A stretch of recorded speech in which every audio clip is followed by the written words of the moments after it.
сая Омидо Сандогийн Dior ороод хайлайтер авчлаа. Тэгээд миний хайлайтер угаасаа дуусч ирсэн. Тэгээд би нөгөө нэг Dior-ийн Backstage гээд хайлайтерыг хэрэглэж үзье гэж бодоод хайсан чи ихтлгүүрүүдийн салбар дээр дандаа дууссан sold out болсон. Тэгээд ерөөсөө олдохгүй байсан чи ашгүй энд байж гэн. Яг хоо Amazon дээр байсан л та. Тэгээд Amazon-оос авч яхаар дэлгүүрээс нь авъя гэж бодоод ирсэн чинь яг сайхан байж гэн. Тэгээд энэ нөгөө нэг 1.8-ын хамгийн эрэлттэй өнгө нь болохоор бас дуусч тийм байна. Тэгээд одоо энийг нэлээд удаан хэрэглэх хаа. Зарим хүмүүс бараг 4 жил хэрэглэдэг гэсэн. Би бараг 3-4 жил хэрэглэж байгаа. Тэгээд энэ шинжлэгдсэн сам авнаас гоё болчихсон юм байна.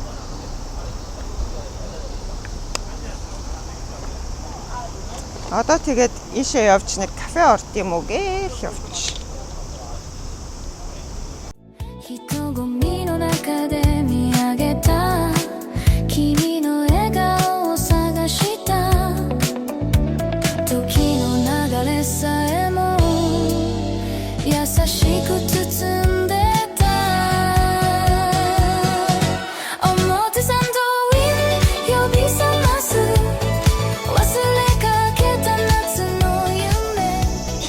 Сайн байна уу?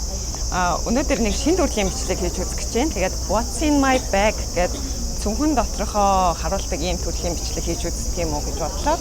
Тэгээд миний энэ цүнхний хувьд болохоор ийм хартай цагаантай тэгээд бариулан ийм бор өнгөтэй болохоор ер нь миний өдөр тутамдаа өмсдөг ийм минимал хувцснуудтай айгүй зохицдог. Тэгээд өхрийн арьсан фурлагийн цүнх байгаа. Тэгээд энэ цүнх бол одоо миний цүнхнүүд дотор нэлээд томдоо орж байгаа байхгүй юу? Урд нь би Монголд байхдаа болохоор нөгөө журнал тэгээд шохоо өнгөнгийн маркер бал гэж аягүй хачаатай явдаг байсан болохоор дандаа том цүнхнүүд өрдөг байсан. Тэгээ Японд ирснээс хойш бол өдөр тутамдаа тийм олон ачаа авч явах байгаа болохоор дандаа мини цүнхнүүд бариад энэ бол одоо миний хамгийн томоосоо 2-т орж байгаа цүнх. Тэгээд хойноо бас нэг юм хөрхөн тикетний халаастай. Тэгээд би бол яг ингээд hand bag маягаар ингээд барьж явах дуртай. Тэгээд урд талд нэг юм хөрхөн заан унжуулсан. Энийг болохоор би Таиландын Бангкокийн duty free-гээс авч ирсэн. Тэгээд би өөр нь заан анааш хооронд аягүй дуртай. Тэгээд аяллаар явахаар айл болох нэг заан эсвэл анааштай нэг тийм activity хийх ч юм уу дуртай. Тэгээд хийхийг боддог. За тэгээд цүнхний маань хувьд болохоор дотроо юм 3 том халаастай. Хамгийн артлынх нь юм цахилгаантай ийм жижиг халаасанд нь болохоор би аяллаар явахдаа их хөвчлэн пассворд ч юм уу бичиг баримтаа хийгээд аваад явахаар айгүй зүгээр байдаг.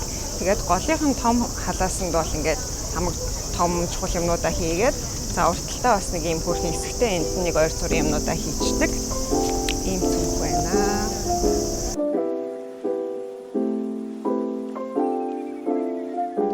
За тэгээд энэ артлын жижиг хэсгээс нь эхлээд харуулъя.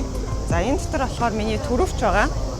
Тэгээд энэ болохоор Paul Smith-ийн жижиг карт холдер маягийн төрөвч. Тэгээд энэ дотор олон кредит картнууд, янз бүрийн ажлын үнэмлэх, гэх мэтчлэн үнэмлэх, эмнэлгийн үнэмлэхүүд байдаг. Бэлэн мөнгө бас байна.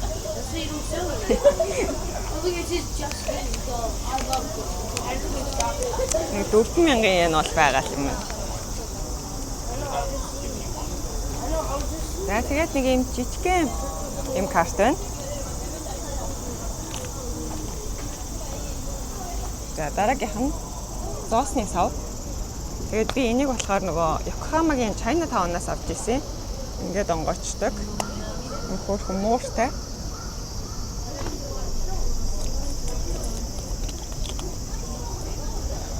За тэгээд гэрийн дэлгүүр байна. Японд ирээд би ерөөсө ганцхан дэлгүүртэй болсон, ганцхан гэрийн дэлгүүртэй.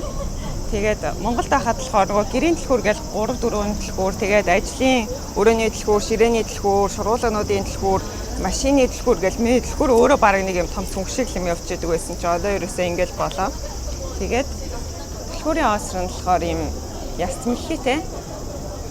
Тэгээ энийг болохоор би Сибугийн duty free-гээс авч ирсэн. Яг бид хоёр нэг Сибуд очоод нөгөө Осло гэдэг газрын яс мэлхий тэгээл нөгөө Whale Shark-ын тэртэй амт сэлээд гоё байсан. Тэрийг ингээд дуусгал болгоод юм дэлгүүрийн оосроо авч ирсэн. За тэгээд AirPod байна. Ингээд хойдлынхан хэсгийн юмнууд болчихлоо.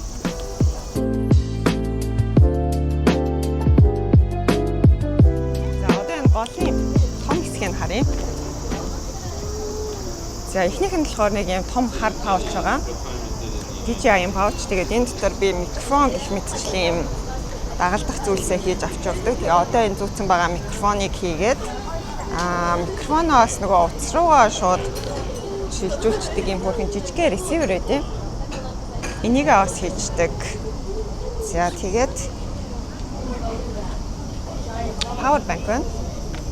Энэ утас хана. Тэгээд ийм хөрхэн жижигхэн ингээд харчдаг юм power bank яа. Хийгээд аваа явчихтیں۔ Тэгээд цэнэглэгч янз бүрийн утаснуудаа ингээд хийгээд тэгээд яг энэ дотроо ингээд бүгдээрээ ороод таартыг.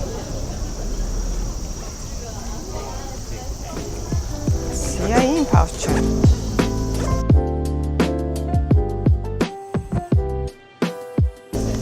За дараагийнх нь нэг юм том яган пауч байгаа. За энэ дотор болохоор миний нүүр будагнууд орсон байгаа.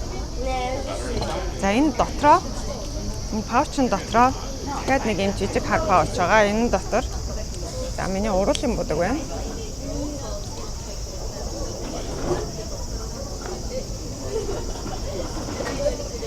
Уруулын өнгөлөгч байна.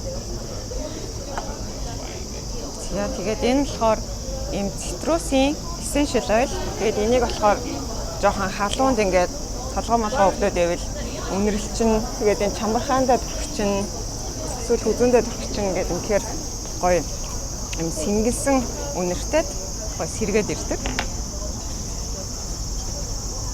Тэгээд нэг юм жижигхэн том форжи ус байна.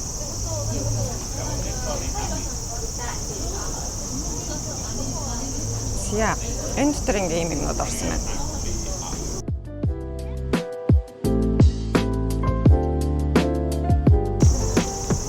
За дараа нь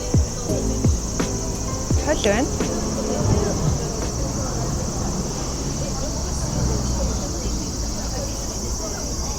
Амар халуун бүр халууцчих.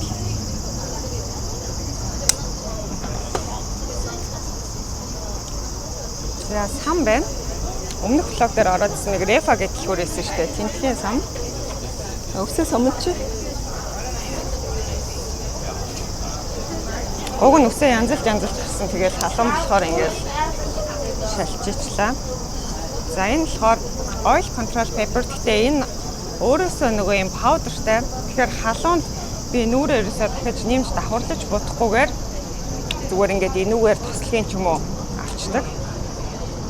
Яа тэгээд үсний маскара энэ япоктод аюул хэрэгэлдэг юм байлээ. Тэгээд ингээ маскара шиг гаргаж ирэнгүүтээ сүрдүр үснүүдээ ингээд арчдаг. Яа. Тэгээд ямиг яаж мэдхүүгээд нэг юм нэмэлт кремний торлоо. Тэгээд чихний хөв нүдний доогуур янз бүрийн будаг буучвал тэрийг арчаад авчна. За ингээд яган боочлцсон. За тэгээд том хэсэгт дахиад нэг юм байгаа нь болохоор энэ байна. За энэ юу вэ гэхээр нөгөө юм өнхрөөд хувцсны ингээд янз бүрийн наалтсан тоос шороо авдаг юм. Тэгээд жижигхэн болохоор зөвхөндөө авч явахад айгүй амар. Хар хувцсан дээр айгүй шороо наалтчдаг болохоор ингээ аваа авчт юм аа.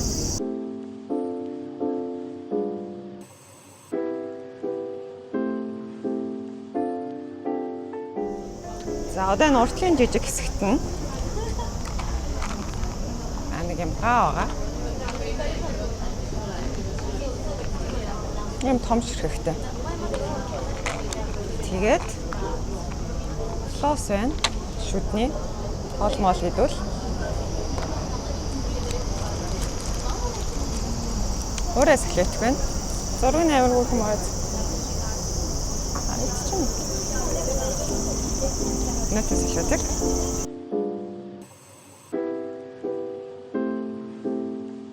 За тэгээд бас нэг жижиг пауч байгаа. Энэ болохоор миний түргэн тусламжийн пауч. Эхнийх нь болохоор нөгөө юм цэврүүтэй наалт байдсан шүү дээ. Шахны лент. Тим 2 лент. 100 болохоор одоо манай эмэгтэйчүүд ч ер нь байнга хөлөнд холгож явдаг байгаа. Тэгээд ийм том, жижиг хоёр янзын шархны лент. Энэ болохоор зүгээр энгийн шархны лент. За тэгээд хоёр ширхэг хоолой нэм эмээгээ ч мэдгүй. Гинт хоолой өгч магадгүй. Тэгээд өвчин намдах юм. За ингээд миний түрүүн тусламжийн хайрцаг нэг иймэрхүү юмнуудтай. За ингээд цүнхэн доторх юм ер нь бүгдээрээ болчихлоо. За өнөөдрийн бичлэг манайд хүрээд өндөрлөж байна. Тэгээд энэ удаагийн цүнх маань болохоор нэлээд ачаа ихтэй олон юм авч явдаг өдрийн том цүнх байлаа. Тэгээд магадгүй дараа бас мини цүнхнүүд дотроо юу байгааг үзүүлсэн тийм бичлэг хийж болох байх. Тэгээд дараагийн бичлэгээр уулзцгаая. Түр баяртай.